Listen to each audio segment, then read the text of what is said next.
성부와 성자와 성령의 이름으로 아멘.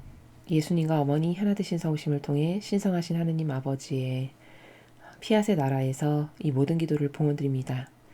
사랑하는 아버지, 오늘 이 나라는 아버지께서 차고 넘치게 축복해 주신 덕분에 이제 가을을 맞이하여 특별히 명절 한가위를 저희가 맞이하고 있습니다.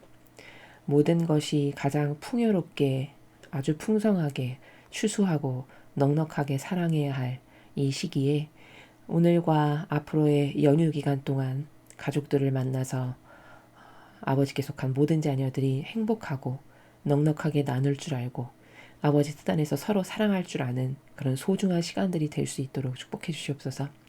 또한 아버지께 이 모든 것을 다 허락하시고 이 풍성한 것을 맺게 해주신 아버지께 그들이 똑바로 감사드리지 못하고 또 아버지가 주신 모든 것을 소중하게 여기지 못하는 그 모든 빈 여백을 하나도 남김없이 입맞춤을 드리며 저희 사명이 차고 넘치도록 아버지께 감사와 찬미와 영광과 흠숭과 존경과 사랑을 드립니다. 하오니 아버지, 늘 마음이 흡족하시고 기쁘시고 행복하시길, 아버지가 행복하시면 그것이 저희의 행복임을 저희가 깨닫고 발견하여 이 고백을 드리고 있사오니 미처 몰라서 드리지 못하는 모든 것을 저희 사명이 채워드리오니 아버지 충분히 기뻐하시옵소서. 그리고 아버지께 속한 모든 자녀들을 이 명절 한가위처럼 넉넉하게 축복해 주셔서 가족들 간에 싸우지 않고 화목하고 행복하고 사랑하는 기간이 되도록 축복해 주시옵소서. 이 모든 기도 우리 주 예수 그리스도의 이름으로 기도드리나이다. 아멘. 성부와 성자와 성령의 이름으로 아멘. 안녕하십니까? 하나님의 뜻 성계 피아수녀입니다. 이제 명절이 되었는데요. 많은 분들이 고향에 내려가셨거나 아니면 가족들끼리 오손도손 모이셔서 재밌는 이야기 나누시면서 맛있는 명절 음식을 드시고 계시지 않을까 싶습니다. 모쪼록 이 풍성한 모든 것을 주신 아버지께 여러분이 감사를 드리시고 사랑을 드릴 줄 아는 그런 자녀들이 되셨으면 좋겠습니다. 그리고 모인 모든 가족분들과 오랜만에 만났으니 아버지 뜻 안에서 많은 것을 사랑하고 수용하고 베풀 줄 알고 넉넉한 그런 아주 행복한 시간들이 되셨으면 좋겠습니다. 자, 그럼 오늘도 여러분들과 함께 지난 시간에 이어서 창세기 8장의 내용에 대해서 함께 학습해 보도록 하겠습니다. 창세기 8장 홍수가 빠지다, 배에서 나오다.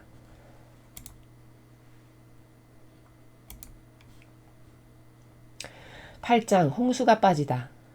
하느님께서 노아와 배에 있던 모든 들짐승과 집짐승들의 생각이 나셔서 바람을 일으키시니 물이 빠지기 시작하였다. 땅 및 큰 물줄기와 하늘 구멍이 막혀 하늘에서 내리던 비가 멎었다. 그리하여 땅에서 물이 줄어들기 시작한 지 150일이 되던 날인 7월 17일에 배는 마침내 아라랏산 등마루에 머물렀다. 물은 10월이 오기까지 계속 줄어서 마침내 10월 초하루에 산봉우리가 드러났다. 40일 뒤에 노아는 자기가 만든 배의 창을 열고 까마귀 한 마리를 내보냈다. 그 까마귀는 땅에서 물이 다 마를 때까지 이리저리 날아다녔다. 노아가 다시 지면에서 물이 얼마나 빠졌는지 알아보려고 비둘기 한 마리를 내보냈다. 그 비둘기는 발을 붙이고 앉을 곳을 찾지 못하고 그냥 돌아왔다. 물이 아직 온 땅에 뒤덮여 있었던 것이다. 노아는 손을 내밀어 비둘기를 배 안으로 받아들였다. 노아는 이래를 더 기다리다가 그 비둘기를 다시 배에서 내보냈다. 비둘기는 저녁 때가 되어 되돌아왔는데 부리에 금방 딴 올리브 이파리를 물고 있었다. 그제야 노아는 물이 줄었다는 것을 알았다. 노아는 다시 이래를 더 기다려 비둘기를 내어보냈다. 비둘기가 이번에는 끝내 돌아오지 않았다. 노아가 601살이 되던 해 정월 초하루 물이 다 빠져 땅은 말라 있었다. 노아가 배 뚜껑을 열고 내다보니 과연 지면은 말라 있었다. 배에서 나오다. 2월 27일 땅이 다 마르자 하느님께서 노아에게 말씀하셨다. 너는 아내와 아들들과 며느리들을 데리고 배에서 나오너라.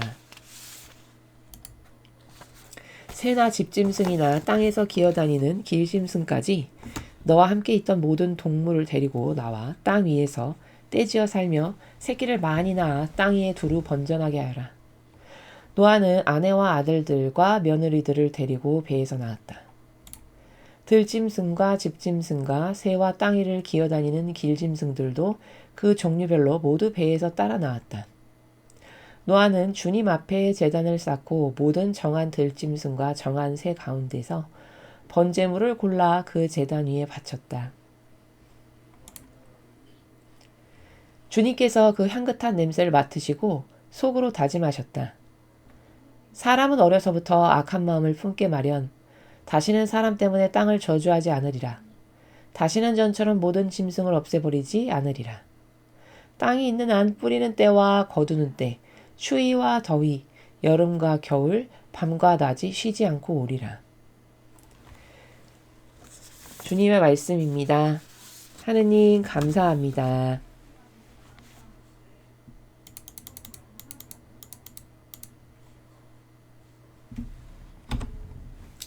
8장의 내용은 이제 홍수가 빠져가지고 노아가 가족들을 데리고 방주에서 이제 나오는 그런 간단한 내용이었습니다. 우리가 지난 시기에 창세기 7장을 배웠을 때 7장의 내용은 역시 좀 간단한 내용들이었는데 이제 방주를 완성을 해가지고 그 방주 안에 노아가 아버지께서 말씀하신 정한 짐승, 부정한 짐승, 정한 짐승 7쌍씩, 부정한 짐승 2쌍씩 해서 다 들어가게 하고 그리고 자기들도 자기 식구들, 노아를 포함하여 총 8명이죠. 그러니까 사람은 그 8명만 이제 방주에 들어가서 살아남게 되는. 그리고 딱 들어가고 나니까 아버지께서 비를 이제 억수같이 퍼부으시는 이제 이런 내용이었습니다. 우리가 7장에서 꼭 알아야 할 것은 중요한 것은 무엇이냐면 하나 되는 것의 중요성이죠. 하나 되는 것의 중요성. 오늘도 마찬가지인데 사람은 하나 되는 것을 별로 크게 인식하거나 그것이 중요하다라고 잘 느끼지 못하거든요. 그래서 누구와 하나 됐느냐에 따라서 인생의 존폐가 달린 문제인데 그리고 영혼의 영원성의 나라에 가냐 지옥에 가냐가 내가 누구랑 하나 돼서 어디에 어떤 세력에게 내가 어떤 목적을 가지고 협력하느냐에 따라 내 인생이 그것도 바꿀 수 없는 한번 결정되면 끝나는 그 영원성에 이르는 것이 다 지금 이 지상에서 나의 그런 행위에 따라 내가 결정하는 모든 것에 따라 지금 착실하게 결정이 되어가고 있는 과정인데 자신은 전혀 모르는 상태. 이런 것을 우리가 경각심을 갖고 반드시 알아야 한다. 그래서 이 지상에서 누구랑 하나 되는 것은 굉장히 중요하다. 여기 노아도 보면은 노아의 후손도 많고 또 사촌 친척 이쯤 노아쯤 되면은 이미 인류에 많은 종족이 퍼져 있는 상태거든요. 우리가 다 알다시피. 그럼 뭐 노아의 뭐 사촌 간 친척 간 얼마나 많았겠습니까? 그렇죠? 근데 아버지는 딱 기준이 지난 시간에 7장의 1절을 보면 이렇게 말씀하세요. 너는 네 식구들을 다 데리고 이렇게 말씀하시거든요. 식구들이라고 한정을 하세요. 그럼 도대체 아버지는 왜 노아와 식구들만 살리셨을까? 도대체 아버지께서 구원을 하시는 살리시는 어떤 기준이 뭔가 요걸 알아야 우리가 나에게 적용해서 나도 구원받기 합당한 반향을 하고 이런 올바른 관점을 내가 가지고 살아갈 수 있지 않습니까? 식구라고 말씀하신 거는 하나 된 관계성을 그렇게 말씀하신 거예요. 그러니까 노아가 굉장히 훌륭하게 하느님과 상응관계를 잘하고 반향을 잘했기 때문에 노아를 살려주시는 건 어찌 보면 당연한 거예요. 근데 문제는 그 노아와 어떤 관계성을 맺었냐? 저건 노아와 하나 됐다라고 보는 관계가 여기 식구라고 표현하신 거죠. 그럼 그 노아와 하나 됐다라고 보는 관계성이 누구냐면 여기서는 아내가 있고 그렇죠? 그 다음에 아들을 3명을 낳습니다. 노아가 셈, 함, 야벳. 그 3명의 아들이 또 각각 며느리가 있죠. 그 며느리까지 요렇게 해서 8명만 방주에 들어가게 허락하셨다라는 거예요. 이것을 통해서 우리가 알 수 있는 원리가 뭐냐면 하느님과 하나 된 사람, 하나 된 세력만 아버지는 구하시는구나를 확실하게 알 수 있다는 겁니다. 여기 말고도 이제 앞으로 구약 성경을 쭉 다 훑을 때 반복해서 여러분이 그 원리를 배우시게 될 텐데 여기 말고도 수도 없이 많이 반복돼요. 그런데도 은총이 없으면 이것의 중요성이나 경각심을 잘 인지하지 못하고 이상한 악의 세력하고 계속 하나 되고 동조하는 행위를 이 지상에서 한단 말이죠. 근데 하느님의 저울은 너무나도 정확하시기 때문에 그 누룩 하나, 먼지 하나, 티끌 하나만큼도 다 다시고 재실 수가 있는 나라예요. 사람은 그런 걸 못하지만. 이해가 되시죠? 그래서 이런 것에 아주 큰 경각심을 가지고 원리적 사고방식으로 내가 그것에 근거하여 살아야 된다는 게 너무너무 중요했다는 거고, 이 하느님과 하나 되는 게 얼마나 중요하냐면 우리가 구약을 보면 모세 때도 보면요. 모세를 포함하여 그 이스라엘 백성이 이집트에서 종살이를 하잖아요. 그렇죠? 종살이를 한 지가 굉장히 오래됐죠. 그렇죠? 그렇게 오랜 시간 종살이를 합니다. 그러면서 엄청나게 많은 고통과 핍박을 받아요. 근데 아버지가 허락하신 그 기간이 다 끝나니까 이제 아버지께서 그 백성을, 아버지께서 선택하신 이스라엘 백성을 거기서 끌어내기를 원하시는데, 끌어내실 때 보니까 이집트 사람들은 다 막 물에 수탕시켜서 막 죽여버리고, 다 10개의 재앙 내려서 막 맞이 다 죽이시고 이런 걸 거침없이 하시죠, 하나님께서. 그럼 이게 잘 생각을 해야 돼요. 아니 그럼 이집트 사람은 하나님이 만드신 인간이 아닌가요? 그들도 다 하느님이, 원리적으로 봤을 때는 하느님의 자식들이 맞죠. 그렇죠? 하느님이 맨 처음에 아담과 하와를 만드셔서 거기서부터 다 파생된 인종들이니까 하느님의 자식이 맞죠. 근데 누구는 죽이고 벌하시고 누구는 엄청나게 많은 기적과 희생을 감수하면서도 살리시는, 이런 걸 볼 수 있죠. 구약에서도. 그럼 도대체 누구는 왜 살리고 누구는 왜 저렇게 처참하게 징벌하고 벌하시고 죽이시나, 이 기준이 있을 것 아니겠습니까? 그렇죠? 그건 오로지 하나예요. 하느님과 하나 된 관계냐. 물론 이스라엘 백성은 하나 된 관계라고 보기는 어려울 만큼 반향을 못했어요. 하느님께 잘. 두고두고 못했죠. 그렇죠? 좀 살만하면 다시 또 이상한 신 모시고 잡신 모시고 또 모욕적인 행위하고, 이것을 끊임없이 반복합니다. 롤러코스터처럼. 그렇죠? 물론 그렇게 부족했으나 아버지는 어떤 걸 기준으로 하시냐면 맨 처음에 내가 쟤네들하고 계약을 맺었다 이거예요. 약속된 관계다 이거죠. 그러니까 끝까지 그 신의를 지키시기 위해서 이스라엘 백성은 그렇게 돌보시는 거거든요. 마지막까지. 그러나 이집트 백성은 물론 하나님에게서 파생된 아버지로부터 생명을 나누어 받은 존재들이 맞지만 계약을 맺어가지고 하느님과 하나 되겠다라고 맹세한 그런 백성은 아니잖아요. 그렇죠? 그러니까 그거는 그냥 그때 상황에 그들의 반향에 맞게끔 벌하시거나 죽이시거나 이런 것에서 아주 자유롭게 하시는, 이걸 구약에서도 볼 수 있죠. 그럼 공통적인 거잖아요. 지금 여기 노아의 방주도 그렇고. 그럼 공통적으로 하나님의 다스림은 이렇구나 해서 거기서 원리를 추출할 수 있는 거거든요. 그 원리가 뭐냐. 하나님과 약속한 계약의 관계, 전 아버지랑 하나 되겠습니다. 일단 이렇게 약속을 했죠? 그럼 부족해도 그 부족한 것 때문에 벌을 받을 수는 있겠지만 그걸로 멸망시키지는 않는, 계속 기회를 주시는, 시간이 될 때마다 기회를 주시고 다시 살려주시고 혼냈다가 다시 건지시고, 이런 걸 볼 수 있죠.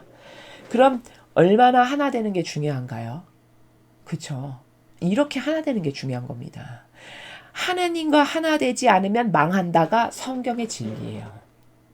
하나님과 하나 되지 않고 올바르게 살아갔거나 똑바르게 백성이나 민족이 번성한 데는 단 한 군데도 없습니다. 다 망했어요. 후손이 오래 이어지질 못했습니다. 오늘 이 노아의 방주도 마찬가지예요.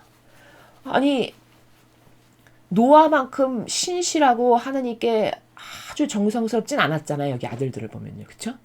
그런 반향은 안 나오잖아요. 그런데도 불구하고 살리시죠. 그럼 그건 뭐예요? 내가 노아를 사랑하는데 쟤네들이 노아의 자식들이란 말이지. 그럼 노아가 그 자식들을 사랑하죠. 그러니까 하나 된 관계이다 보니까 노아가 사랑하는 자식까지도 수용하시는 거예요. 이렇게 중요한 겁니다. 이 관계성이라는 게. 그럼 우리가 신앙생활을 하는 사람이다. 최소. 그럼 내가 지금 하느님과 올바르게 하나 되는 상응관계에 놓여 있나. 내가 호응을 할 줄 알고 화답을 할 줄 알고 그래서 아버지께로 어떤 마음의 교감을 나눌 줄 알고 소통이 지금 내가 되고 있는 상태인가. 그렇죠? 이런 것을 살피고 또 예수님의 정신과 가르침과 모범만이 답인데 그 예수님의 정신과 모범 또 성모님의 정신과 모범만을 수행하는 그런 일꾼과 내가 지금 하나 돼 있나. 하나 돼 있지 않으면 패망과 멸망과 죽음밖에 없어요.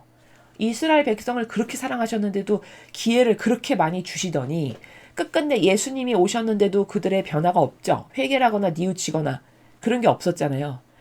그랬는데도 불구하고 예수님 다녀가신 지 이후에도 40년이나 시간을 더 주세요. 이스라엘에게. 그 정도로 약속된 관계, 하나 된 관계, 계약의 관계는 그 정도로 무서운 거예요. 그걸 그렇게 지키시는 거예요, 아버지께서. 그래서 40년을 더 줬는데도 이스라엘이 정신을 못 차리니까 결국 AD 70년에 망하게 된 거죠. 그럼 그들은 그렇게 수많은 기회를 창세기 때부터 구약 때부터 이스라엘이라는 백성이 생겨서 수천 년이 지난 그 이후에 이르기까지 그렇게 많은 시간 동안 하느님이 기회를 주셨지만 그 기회를 똑바로 잡아서 퍼펙트하게 반영을 하지를 못하고 계속 갈짓자 걷듯이 왔다 갔다 왔다 갔다 이런 식으로 하다가 망한 거죠, 인생. 사람의 인생도 똑같습니다. 똑같아요. 내가 한평생 누구나 인간으로 태어나면 다 고생을 할 수밖에 없거든요. 고통 가운데 살 수밖에. 그건 왜냐면 원죄를 타고났고 우리는 그 우리의 조상이 저지른 죄악이 일평생 동안 이 지상에서 갚아야만 되는 죄악이에요. 물론 내 죄도 거기에 플러스가 또 되고 다 갚지 않으면 너는 못 온다라고 예수님이 말씀을 하셨어요. 그렇죠? 그 한 입까지도 다 갚지 않고 너는 못 온다. 그게 법칙이거든요. 그게 천상의 원리예요. 왜냐? 갚아서 와야 되는 게 공정한 거니까. 공짜는 없으니까. 그렇죠? 그러면 인생을 살이라는 건 뭐냐면 내가 아담과 하와 때부터 조상으로부터 이어져 내려온 원죄와 내가 이 지상에서 매일매일 살아가면서 나도 모르게 알게 모르게 짓는 수많은 죄들을 갚아야 되는 거거든요. 여기서. 그러니까 고통스럽게 살 수밖에 없는 겁니다. 인간은 고통스럽게 사는 게 너무 당연한 거고. 그렇죠? 그럼 이런 원리를 알고 이 고통을 내가 어떻게 승화시킬 건가? 내가 어떻게 유의미한 고통이 되게 할 건가? 누구나 다 똑같이 고통스럽게 인간으로 태어나면 살지만 대다수의 사람은 다 무의미한 고통으로 흘려버리거든요. 하느님하고는 아무 상관없는. 그렇죠? 근데 이런 어떤 진리적 원리, 관점, 개념 이런 것들에 대해서 딱 어떤 인지적 사고체계 안에 각이 잡히고 길이 딱 생기면 아 내가 이 고통을 얼마나 가치롭고 아름답고 예수님과 성모님을 닮은 고통과 고생으로 내가 승화시킬 건가. 그렇게 해서 어떻게 하면 아름다운 예물로 아버지께 바쳐드릴까. 요렇게 생각할 줄 알고 그런 반응을 할 줄 아는 게 진리를 아는 거고 그게 똑똑한 거고 그게 올바른 반향이죠. 그렇죠? 우리는 이런 걸 하기 위해서 성경을 배우는 거거든요. 자, 그래서 하나님과 하나 되지 않으면 결국은 망한다. 이게 답입니다. 하나 되는 것은 인간이 만든 제도 전통을 열심히 따르고 예수님의 모범과 정신과 가르침하고 다른데도 불구하고 지속적으로 거기에게 동조하고 맹종하는 게 절대 하나 되는 게 아니다. 만약에 그게 맞는 거라면 바리새 율법학자와 하나 돼도 벌받지 않고 지옥 안 갔어야 돼요. 예수님이 거기다가 책망 안 하셨어야 돼요. 근데 반드시 예수님은 오셔서 바리새 율법학자를 책망하셨거든요. 그쵸? 이 위선자, 회칠한 무덤아. 그건 뭐예요? 예수님이 그렇게 말씀하셨다는 건 그건 하느님의 뜻을 행하지도 않고 아버지의 뜻을 자기에게 맡겨진 양들에게 전하지도 않고 겉과 속이 다른 위선자로 한평생 자기가 온갖 누리는 것에만 마치 빨대 꽂고 끊임없이 자기는 그 빨대를 빨아먹으면서 살아가는 이런 역겨운 존재라는 걸 그렇게 말씀하신 거잖아요. 그럼 그 예수님이 친히 위선자야, 도둑과 강도야, 이 회칠한 무덤아 이렇게 말씀하신 그 세력하고 하나 되면 좋은 천상의 각이 합당한가요? 그렇지 않죠. 그렇죠? 지금도 똑같다는 겁니다. 이런 세력적 분별이 인간의 인지적 사고체계 안에 있냐? 없다는 거죠. 그냥 자기가 한평생 따랐던 익숙한 경향을 따르지 어떤 논리적 사고체계가 성경에 근거해가지고 딱딱딱딱 퍼펙트하게 있어가지고 아 이건 이거고 이건 아니고 아 이건 맞는 거고 내가 여기를 가야 되고 아 이거는 잡아야 되고 이건 놔야 되고 이런 게 있냐? 없다는 겁니다. 인간의 사고체계 안에. 그렇죠? 그래서 이 성경을 통해서 아버지께서 이렇게 가르쳐 주시는 원리대로 살지 않으면 자신의 영혼에게 전혀 유익될 것이 없다가 답이라는 겁니다. 우리는 지난 시간에 창세기 7장을 통해서 왜 노아의 식구들만 살리셨는가 그 원리를 깨닫고 그럼 나도 지금 똑바로 올바로 하나 될 세력이 하나 되고 있나를 자기가 스스로 검토해 봐야 된다라는 겁니다.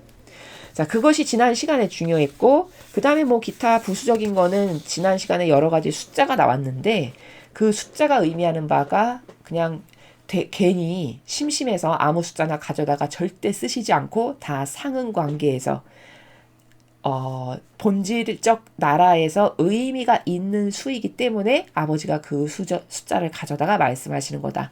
요 정도의 내용을 배웠습니다. 자, 그럼 이제 오늘 8장의 내용을 좀 보겠습니다. 첫 번째 홍수가 빠지다네요. 자, 지난 시간에 이제 40일 동안 줄기차게 비가 내려가지고 그리고도 150일간을 물에 세상을 다 그냥 가두어 버리시죠. 그렇죠? 이제 거기까지 지난 시간에 배웠죠. 자, 그리고 나서 이제 오늘 8장을 보니까 하느님께서 노아와 배에 있던 모든 들짐승과 집짐승들의 생각이 나셔서 바람을 일으키시니 물이 빠지기 시작하였다. 자, 40일 동안 엄청 퍼부어서 이 세상의 산이라는 산은 다 잠겨서 보이지도 않는 지경이 됐습니다. 그리고도 150일을 즉 한 대략 5개월을 놔두셨어요. 그리고 나서는 이제 아버지께서 다 그럼 그렇게 그 상태로 계속 있으면 전멸하죠. 생명체는. 그렇죠? 그러니까 아버지께서 이제 마음이 쓰리신 거예요. 아, 쟤네들이 저렇게 다 죽는구나. 그리고 또 노아가 저렇게 오랫동안 방주에서 그 가축들하고 같이 있는 것을 또 생각이 나시는 거죠. 그러니까 이제 내가 그만하고 물을 빠지게 해줘야 되겠다. 이런 마음이 드신 거죠. 그래서 물을 빠질 수 있게끔 바람을 싹싹 일으키시는 겁니다. 아버지께서. 땅 및 큰 물줄기와 하늘 구멍이 막혀 하늘에서 내리던 비가 멎었다. 자, 비도 아버지께서 멎게 딱 해주시고요. 그리하여 땅에서 물이 줄어들기 시작한 지 150일이 되던 날인 7월 17일에 배가 마침내 아라랏산 등마루에 머물렀다. 자, 이제 아라랏산이라고 하는 그 산 위에 배가 이렇게 딱 거기에 이제 걸치게 된 거죠. 물은 10월이 오기까지 계속 줄어서 마침내 10월 초하루에 산봉우리가 드러났다. 자, 10월 초하루가 되니까 이제 겨우 산의 봉우리가 드러나기 시작해요. 40일 뒤에 노아는 자기가 만든 배의 창을 열고 까마귀 한 마리를 내보냈다. 자, 여기 40일을 또 기다린 것도 우리가 지난 시간에 40일 동안 폭우를 쏟아지게 하신 것과 똑같이 어떤 의미 있는 숫자냐. 본질의 나라에선 마치 어떤 큰 일을 준비하기 위해서 정화가 돼야 되고 기다려야 될 그런 숫자. 그래서 예수님도 공생활 하시기 전에 40일 동안 광야에 가서 단식하시고 새로운 일을 시작하시기 전에 준비하시는 이런 의미가 있다라고 말씀드렸죠. 또 이런 것도 있어요. 4라는 숫자는 예수님이 이 지상에 오시기를 인류가 4,000년을 기다리잖아요. 천지창조 때부터. 거기도 4가 들어가죠. 그렇게 어떤 고대하는 것을 위한 준비 기간들. 여기에 4라는 숫자가 그런 의미를 갖고 있다라는 거죠. 그래서 40일 뒤에 배의 창문을 이렇게 열고 까마귀 한 마리를 내보냈습니다. 그 까마귀는 땅에서 물이 다 마를 때까지 이리저리 날아다녔다. 노아가 다시 지면에서 물이 얼마나 빠졌는지 알아보려고 비둘기 한 마리를 내보냈다. 그 비둘기는 발을 붙이고 앉을 곳을 찾지 못하고 그냥 돌아왔다. 물이 아직 온 땅에 뒤덮여 있었던 것이다. 노아는 손을 내밀어 비둘기를 배 안으로 받아들였다. 자, 여러분 여기 요 새도요. 가만히 보면요. 참 신기해요. 까마귀가 등장하고 비둘기가 등장하지 않습니까? 근데 까마귀는 도대체 안 보이니까 배가 막 3층으로 되어 있고 바깥 세상이 어떤지 궁금하잖아요. 그러니까 바깥 세상이 어떤지를 알아보기 위한 수단으로 새를 통해서 지금 알아봐야 되겠다 이런 지혜로운 생각을 하는 거죠. 노아가. 하나님께서 그런 지혜를 주셔서. 그래서 새 까마귀를 먼저 내보냈는데 까마귀는 이리저리 날아다니다가 돌아오질 않았어요. 근데 비둘기를 똑같이 내보냈죠. 근데 비둘기는 내보냈더니 온통 물로 가득하고 자기가 어디 나무에 이렇게 빌 붙여서 딱 앉을 데가 없으니까 다시 돌아와요. 그쵸? 돌아왔다고 돼 있죠. 그래서 비둘기가 배 안으로 들어올 수 있게끔 해줬다라고 돼 있잖아요. 요것만 봐도 참 이렇게 우주 만물은 아버지께 상응하는 게 상응 관계가 다 다른 걸 알 수 있어요. 까마귀는 내보냈더니 그냥 가버렸어요. 안 오고. 근데 비둘기는 다시 왔죠. 그럼 이게 속성을 알 수 있거든요. 비둘기가 속성이 훨씬 좋은 거죠. 까마귀는 이 노아라고 하는 주인과 상응관계 있지 않아요. 자기 멋대로 가버렸으니까. 근데 비둘기는 노아라는 주인과 상응관계가 딱 되는 거죠. 그래서 다시 주인에게 싹 돌아오는 이런 반향을 하지 않습니까? 이런 어떤 생명체도 보면은 저게 상응관계 안에 놓여있는 기운이 좋은 생명체인가 아닌가를 알 수 있다는 거죠. 그리고 또 이런 것을 통해서 나는 까마귀 같은 상응관계를 하느님과 하고 살아가나 내 멋대로 내가 원하는 대로 아니면 여기 비둘기와 같은 상응관계를 해서 아버지 마음의 나라를 잘 알아서 그런 아버지 마음의 상응을 똑바로 하는 그런 영혼인가 요런 거 한번 돌아볼 수 있다는 겁니다. 노아는 이래를 더 기다리다가 그 비둘기를 다시 배에서 내보냈다. 비둘기는 저녁 때가 되돌아왔는데 부리에 금방 딴 올리브 이파리를 물고 있었다. 그제야 노아는 물이 줄었다는 것을 알았다.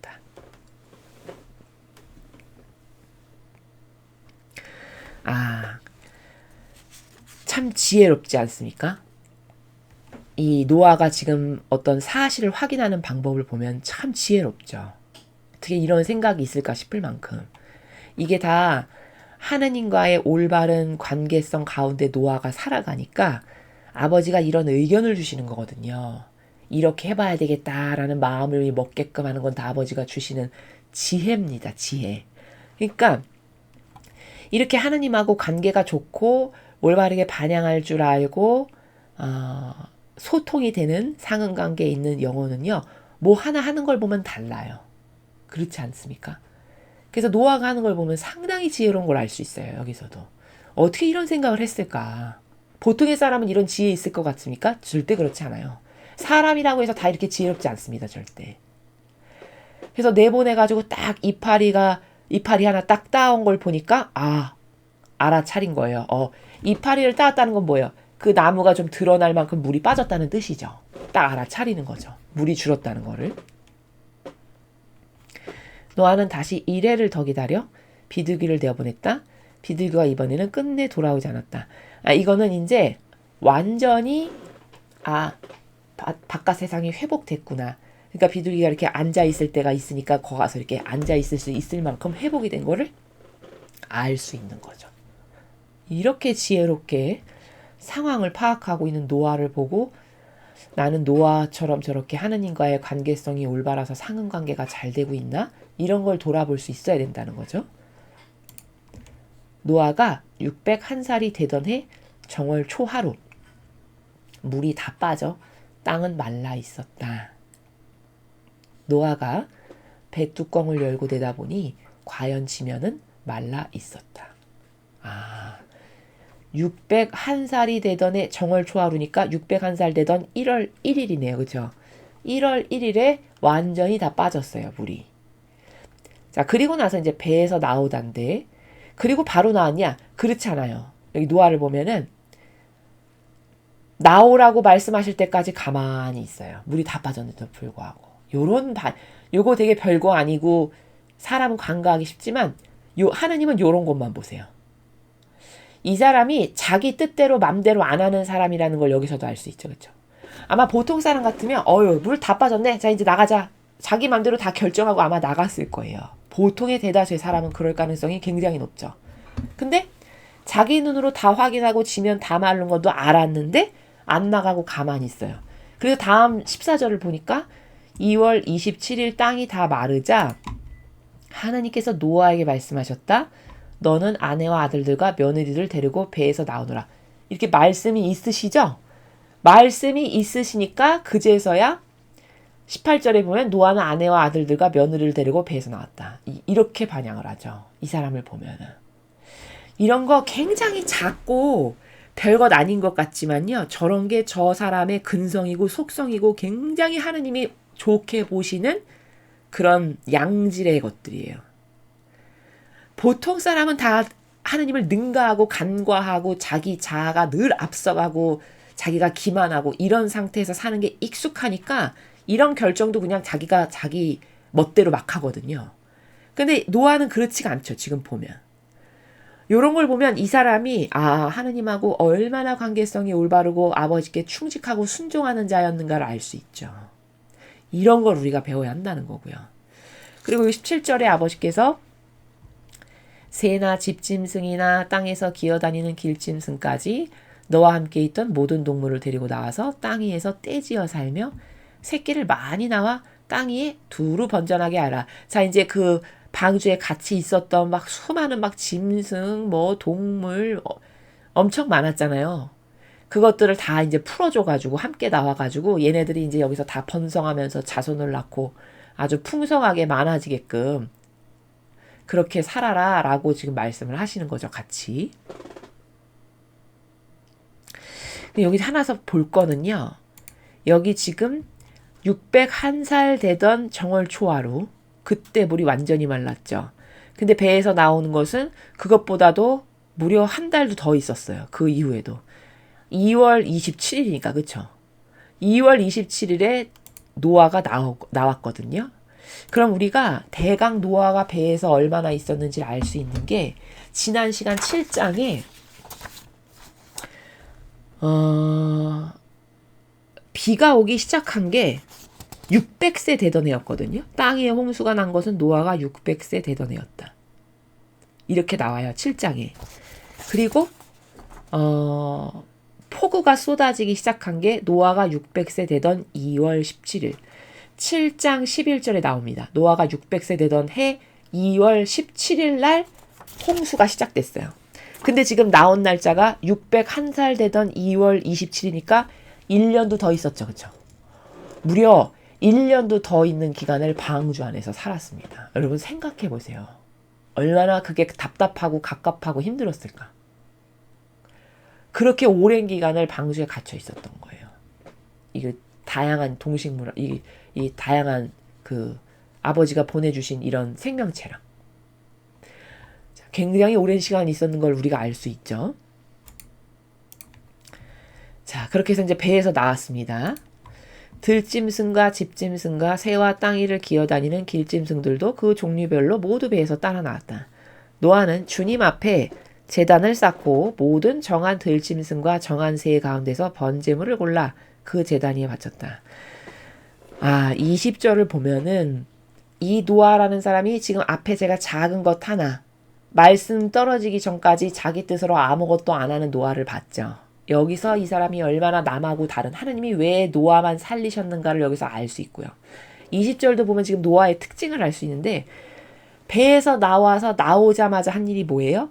제단을 쌓고 정한 짐승 가운데에서 좋은 거 골라가지고 번제밀로 그 제단 위에다가 바쳐서 하느님께 제사부터 드려요. 그렇죠.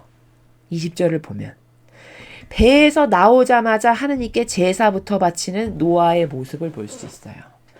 그러면 저 사람의 정신이 남하고는 진짜 다름을 아시겠죠? 보통의 일반적인 신앙인이라고 해서 다 저러냐? 절대 그렇지 않습니다. 아마 거의 대다수는 피상적인 종교 생활을 하기 때문에 그냥 나오잖아요. 그러면 그럼 오래됐으니까 씻을까? 뭐 예를 들면 이런 자기를 도모하는 것부터 할 거예요. 볼 것도 없이 대다수의 사람은. 근데 안 그렇죠. 노아는. 늘 하느님부터 생각하는 거예요. 늘 하느님 먼저. 늘 주님 먼저. 늘 아버지 보시기에 옳은 거, 바른 거, 정한 거. 이런 것부터 항상 평상시에 생각하고 사는 사람이니까 나오자마자 제사를 드리지. 평상시에 그런 마음의 나라가 없는데 저런 행동이 나올 수 있냐? 그렇지 않다는 거죠. 우리가 하나를 보면 열을 안다. 뭐 이런 말 하죠. 자연법에서도. 그게 무슨 뜻입니까? 어떤 사람의 행동 하나를 보면은 그 사람이 평상시에 살아가는 나라를 알 수 있는 거거든요. 이런 반향은 지금 20절과 같은 반향은 누가 시킨다고 해서 할 수 있거나 혹은 가식적으로 이때만 이렇게 반짝 잘해야지 하는 어떤 의도를 갖고 살아가는 사람한테는 이런 반향이 있을 수가 없어요. 저런 반향은 정말 진실하고 늘 한결같고 하나님을 정말 진정성으로 사랑하고 늘 아버지 먼저 배려하는 마음이 내재적일 때, 그럴 때나 저런 반응을 할 수 있어요. 이해되시죠? 그러니까 복을 받는다는 거는 이런 오해가 많이 있으세요. 신자분들 사이에서도.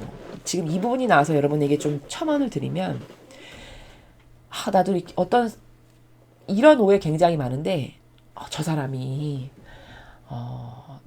뭐 성모성 천성일을 했대, 천단을 했대, 100일 기도를 했대, 뭐 100일 단식 기도를 했대. 그래가지고 뭐 사업이 잘 됐대, 뭐 가게가 뭐 어떻게 됐대, 뭐 묶인 돈이 풀렸대, 뭐 이런 거를 딱 듣는다. 그럼 보통 사람은 어떻게 그거를 이해하냐면요, 그게 신앙인인데도 저 사람이 성모성 천단했다고 그랬으니까 나 한 만단 해볼까? 이렇게 해요. 혹은 저 사람이 100일 단식 기도 했다고, 그렇게 해서 사업이 잘 되고 저렇게 부자 됐다고, 그럼 나도 100일 단식 기도를 좀 해볼까? 이렇게 하고 따라합니다. 근데 100일 단식 기도 열심히 했는데 나는 그런 게 없어. 그럼 이제 그때 어떻게 하냐? 뭐야? 왜 나한테는 그런 게 없는 거야? 하나님은 차별하시는 거야? 뭐야? 이제 이렇게 되는 거예요. 자, 여기에 문제점이 뭡니까, 여러분? 제가 지금 이런 말씀드린 요 나라의 문제가 뭔가요? 이건 문제가 뭐냐면 해결 방법을 잘못 알고 접근한 거예요. 나도 하나님께로부터 축복받고 싶고 어떤 소망이 있는데 그게 좀 이렇게 됐으면 좋겠고, 이런 모든 것은 사실 하나님과의 나와의 관계 개선이 있을 때, 관계가 올바를 때, 그것이 아버지가 곁들여 더불어 주시는 선물인 거지. 누가 성모성 천단을 했대. 나도 천단해보자. 그렇게 해서 이렇게 합격했대. 무슨 사법시험에 뭐 붙었대. 누가 대학을 100일 단식 기도를 해서 붙었대. 그럼 나도 그걸 그대로 따라해봐야 되겠다. 이거는 이렇게 해서 될 일이 아닙니다. 접근을 잘못한 거고 방법을 잘못 알고 있는 거예요. 나도 그런 어떤 갈급한 게 있고 갈망이 있고, 하나님께 이것은 꼭 내 소원이고 소망인데 이게 좀 들어줬으면 좋겠고, 그런 게 있으면 어떤 노력을 해야 올바른 거냐. 그건 그냥 인간적인 노력을 따라한 거고, 먼저 하나님 앞에 내가 지금 이런 노아처럼 이렇게 하나님을 내가 공경하고 사랑하고 존중하고 정말 한결같고 하나님께 충직하고 이렇게 순종하는 이런 마음의 자세가 내가 기본이 돼 있나, 이걸 봐야 됩니다. 먼저. 그런 근본의 기본이 안 돼 있는데 뭐를 주세요 해서 누구를 단순히 따라한다, 그렇게 해서 하나님이 주실 수 있는 것들이 아니에요. 이해되시죠? 그러니까 잘못 흉내내고 계신 거예요. 흉내를 내려면 예수님과 성모님의 정신과 가르침과 모범의 사고방식을 흉내내야 되는 거예요. 더 정확히 말하면. 그것도 축복받기 위해서 가식적으로 흉내내야 되는 게 아니라, 그 두 분의 정신과 가르침과 모범의 사고방식이 너무 멋있고 아름답고 매력적이야. 그리고 하나님께 그렇게 잘해드리는 건 너무 지극히 당연하지. 나를 만드신 나의 진짜 부모고 아버지시고 얼마나 나를 한평생 동안 지금 돌보고 계신데, 내가 그 정도도 안 하면 내가 사람이야? 도리가 아니지? 최소 요 정도의 양심은 있어야 돼요. 그런 양심 가운데 예수님과 성모님께서 아버지를 어떻게 공경하셨더라? 이렇게 공경하셨구나. 나도 그런 마음을 가져야지. 아버지를 그렇게 공경하고 그렇게 사랑해야지. 이런 노력을 해야 되는 겁니다. 이해가 되시죠? 그런 노력을 따라해야 되는 거예요. 차라리 뭘 따라하려면. 그래서 그런 진정성, 그런 사랑, 그런 아주 진실하고 순수한 하느님께 다가가는 마음, 단순한 마음, 이런 인프라가 나에게 건설이 딱 되죠. 내 마음 안에 그런 게 딱 생기잖아요. 그러면요, 내가 원하고 바라는 거는 기도 안 해도 곁들여서 주세요. 이해가 되십니까? 이런 거지. 무슨 축복받기 위해서 누가 뭘 하니까 나도 그렇게 따라하고, 이런 거는 다 잘못된 거예요. 노력을 잘못하고 있는 겁니다, 지금. 이해가 되셨죠? 이런 거 오해 많으시거든요. 그래서 그런 노력은 그런 피상적이고, 그렇게 눈 가리고 아웅식인 뭐를 받기 위해서 남이 어떻게 하니까 내가 단순히 그걸 따라하는 그 마음을 아버지께서 모르시겠습니까? 하느님은 진정성만 반기세요. 진정한 것, 순수한 것, 정직한 것, 이런 것을 좋아하시거든요. 이런 인간의 어떤 아름다운 속성 있죠. 정말 진실할 수 있는 그런 속성을 보고 그 영혼을 사랑하시고 그 영혼에게 다가가시는 거지, 뭔가를 위해서 얄팍한 수를 쓰면서 인간적인 나를 위한 것을 지혜로 착각해서 그것을 동원하는 이런 나라를 하느님 앞에 내밀면 이거는 역겨움만 드리는 행위예요. 이해가 되셨죠? 그러니까 여러분이 어떤 것이 나에게는 지금 누락이 돼 있나, 내가 뭘 노력해야 되나, 이런 것을 잘 아시고 올바른 마음가짐, 올바른 정신, 하나님과의 관계에서. 그래서 그것이 평상시에 내 마음에 내재적이야. 그러면 이렇게 노아처럼 나오자마자 제단부터 쌓고 예물부터 바치는 거예요. 하느님께 감사하고 그 사랑하는 마음으로. 자기가 지금 세상이 다 멸망했는데 자기와 이 모든 가족들을 지금 살려주셨잖아요. 1년이 넘는 시간을 보호하시면서 배 안에서. 그럼 그런 아버지께 사랑을 드리고 감사부터 드려야 되는 게 맞죠? 그러니까 제사부터 드리는 겁니다. 요런 마음이, 이런 양질의 속성이 내 안에 있나, 이런 것을 보셔야 된다는 거죠. 점검을 해보셔야 된다는 거죠. 주님께서 그 향긋한 냄새를 맡으시고 속으로 다짐하셨다. 자, 향긋한 냄새라고 표현하시죠. 아버지께서. 아니, 뭐 노아만 예배 드리고 다른 사람은 예배 안 드리나요? 그렇지 않잖아요. 이 노아 앞대 후손, 그 노아 앞에도 예배 드린 사람이 있었겠죠. 근데 향긋한 냄새라고 표현하시는 거는 뭐예요? 그 예물을, 그 사랑 가득한 마음을, 그 진정성을, 그 노아의 충직성을, 그렇게 순종할 줄 아는 올바른 근성을 아주 기쁘시게 받으셨다는 나라를 향긋한 냄새를 맡으시고 이렇게 표현하시는 겁니다. 그 뉘앙스의 나라죠. 그래서 그런 냄새를 맡으시고는 다짐을 하세요. 사람은 어려서부터 악한 마음을 품게 마련, 다시는 사람 때문에 땅을 저주하지 않으리라. 이제 노아 하나를 보고 노아가 이렇게 훌륭한 양질의 반향을 잘하니까 그 아들 하나를 봐서 마음이 누그러지시는 거죠. 왜 우리도 이런 거 있지 않습니까? 부모님들 자식 기르다 보면 이런 거 있죠. 자식이 5인데 4명은 다 꼴통인데 한 명이 너무 효성스럽고 부모님한테 잘해. 하나가 그렇게 지극정성이고 아주 정성스럽고 애가 하는 짓마다 예뻐. 부모에게 하는 게 존중할 줄 알고 사랑도 줄 줄 알고. 그러면 어떤 마음 드세요? 아, 내가 쟤를 봐서 산다. 이런 마음 드시지 않나요? 그 걔 하나 때문에, 그 올바른 자식이 하나 나에게 주는 어떤 기쁨과 사랑 때문에 마음이 이렇게 누그러지시는 그런 거 있죠. 사람도. 지금 똑같은 거예요. 이 노아의 이런 올바른 반향과 충직성을 보시고는 마음이 약간 누그러지시고 이제 불쌍하게 생각하시는 거죠. 인간이란 존재를. 그러니까 이렇게 인정하시는 거예요. 그래, 걔네들이 어려서부터 악한 마음을 품게 마련이지. 왜? 아담과 하와의 원죄를 이어받았으니까. 악하게 태어난 게 맞죠. 거기로부터 DNA 유전자가 계속 종속적으로 내려오고 있지 않습니까, 지금. 그러니까 그래, 이게 악한 게 걔네들의 한계지. 이렇게 인정하시는 거예요. 그러므로 내가 그걸 한계를 인정하고 다시는 사람 때문에 땅을 저주하지 않으리라. 다시는 전처럼 모든 짐승을 없애버리지 않으리라. 자, 이렇게 이제 다짐을 하시는 겁니다. 땅이 있는 한 뿌리는 때와 거두는 때, 추위와 더위, 여름과 겨울, 밤과 낮이 쉬지 않고 오리라. 지금 죄가 없는데 땅까지 한꺼번에 다 쓸어버리셔가지고 흔적도 없이 지금 사라졌죠. 다. 어떤 생명체라는 것은 방주에 문 열고 나와보니까 남아있질 않아요. 존재조차 하질 않아요. 황량하게 그지없겠죠. 그렇죠? 여러분 한번 이렇게 추상해보세요. 그냥 황량한 허벌판밖에 없을 거 아니겠어요. 그럼 그걸 이렇게 바라볼 때 어떨까요? 마음이. 참 씁쓸하시겠죠. 엄청 아름답게 만들어 놓으셨는데 너무너무 씁쓸하신 거예요. 너무 괘씸해서 혼을 내주시긴 했지만, 그러니까 그런 아버지 마음이, 그래, 내가 다시는 이런 짓을 하지 말아야지. 얘네들의 이런 한계를 인정해야지. 라고 말씀하시는 지금 뉘앙스예요. 그래서 뿌리는 때, 거두는 때, 추위와 더위, 여름과 겨울, 밤과 낮이 쉬지 않고 오게끔 내가 그 땅도 더 이상은 멸하지 않으리라. 이런 말씀의 나라입니다. 이해되셨죠? 자, 그래서 이제 오늘 이 8장의 내용은 별로 그렇게 복잡하고 그런 건 없는데, 우리가 여기서 반드시 알아야 되는 건 뭐냐면, 지금 이 시대를 보면 노아의 방주에 탄 사람만 살았어요. 그렇죠?